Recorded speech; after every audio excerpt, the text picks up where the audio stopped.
What tangible things in your life do you value most? What is the story behind one thing you own that means more than its monetary worth? Hi, my name is Harlow, and this is Lingo Tango English. Today, we're going to listen to some people share the story behind an object that brings them comfort. Let's get started.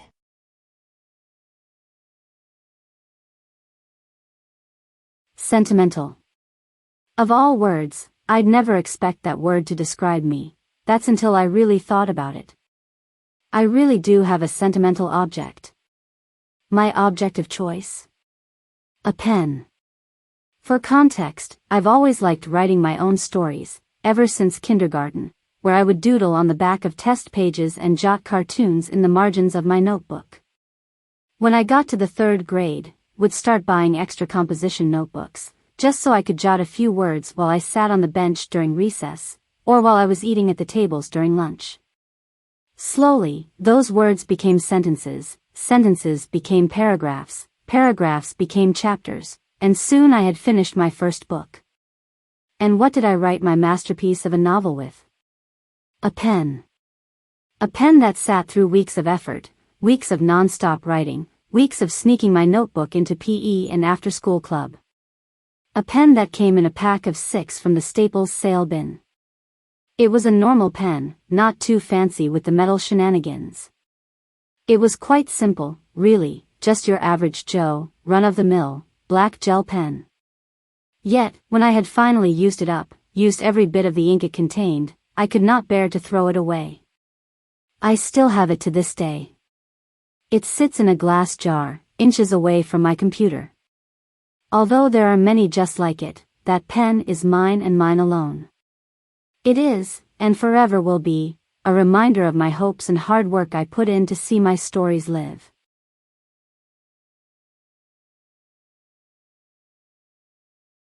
I often find that I attach myself to material items with little to no sentimental value on their own, just because of one good thing that happened in its presence. For example, I have this one sweatshirt that I wear constantly. My grandpa bought it for me at a football game because it was colder and I didn't have a sweatshirt that matched the team. I found one that I loved and ended up wearing it for the game. It was the first game that our team had won all season, and my whole family and I were ecstatic. We're pretty superstitious when it comes to sports, so this has now been deemed the sweatshirt of good luck, and we always win when I wear it. The fact that it is the most comfortable sweatshirt I own is just the cherry on top. Yes, it has a happy moment attached to it, but it's only a sweatshirt, right?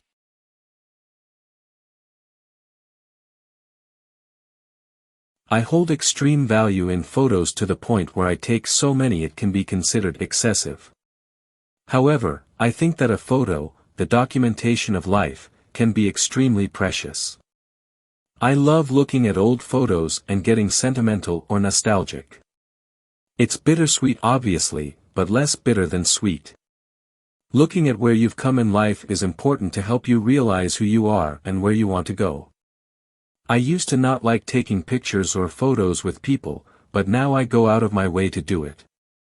I'd rather be a tad embarrassed and camera shy in the moment than regretful of the memories I've forgotten due to the lack of proof. Maybe that's an extreme thought and I'm exaggerating about how easy it is to forget something, but I think every moment, if possible, deserves to be documented. It's cliché, but it is indeed the little moments in life that make life so special.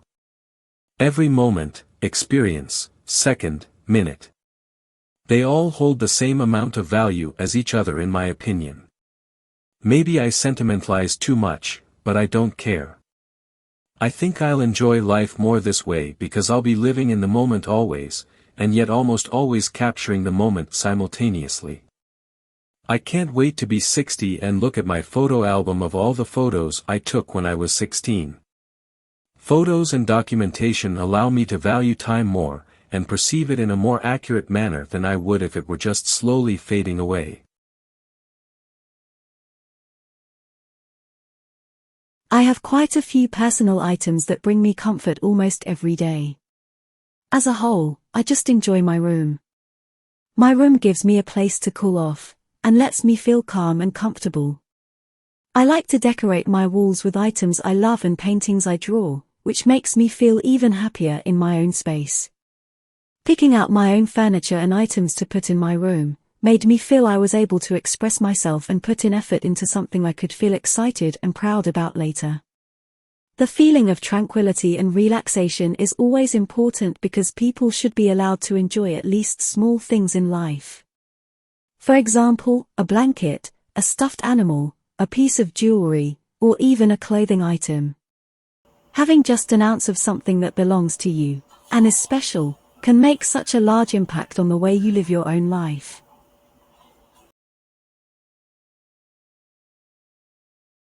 For me, I have multiple objects that bring me comfort, to the point that when I'm without them I feel like I'm not myself, but with them, I'm more relaxed and in the moment.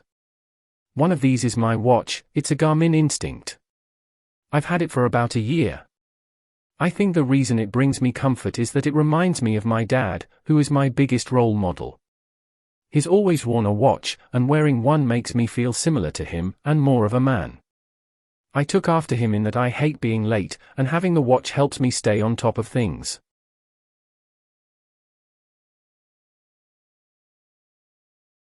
I have a photo of my late grandmother who I lived with ever since I could remember, till 2017 when she tragically passed. She undoubtedly is the most influential person in my life to this day. Whenever I make a decision, I contemplate to myself whether she would approve and how she would react if she were here. This is ironic given that I didn't do this when she was alive, but then I remember the adage, "You never know what you have until it's gone."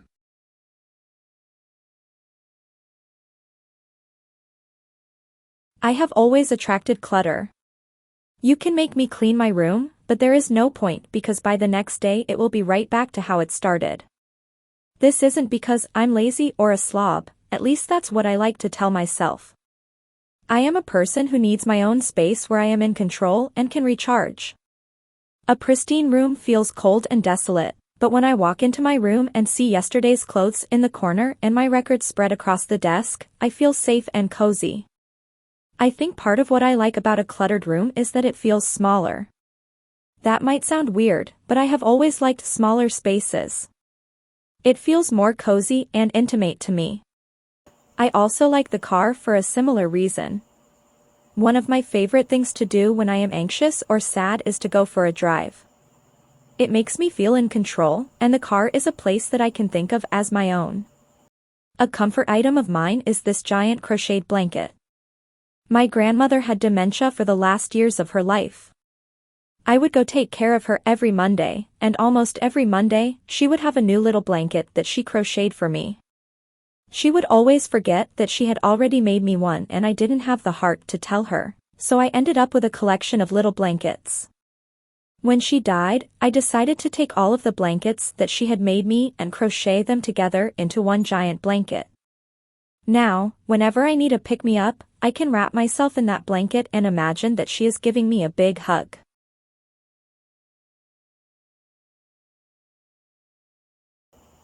It came into my life at a time when I was going through an existential crisis and when I was beginning to practice mindfulness meditation. One autumn morning, I was walking through the streets of Madrid. Then, I saw a Tibetan singing bowl. It was golden with turquoise green and drew me to it like a magnet.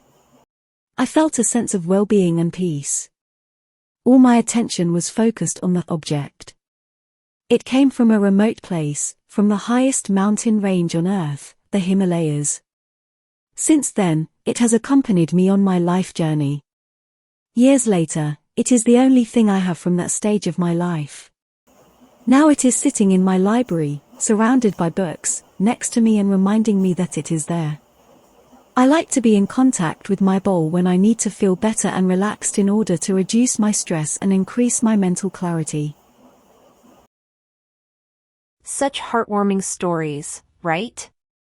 Thank you so much for listening, and we hope that you learned a lot of new expressions from this set of answers. How about you? Do you also have an object that brings comfort to you? What's the story behind it? Tell us about it in the comments section below. We'll read all of your stories or comments and do our best to reply to each one of you.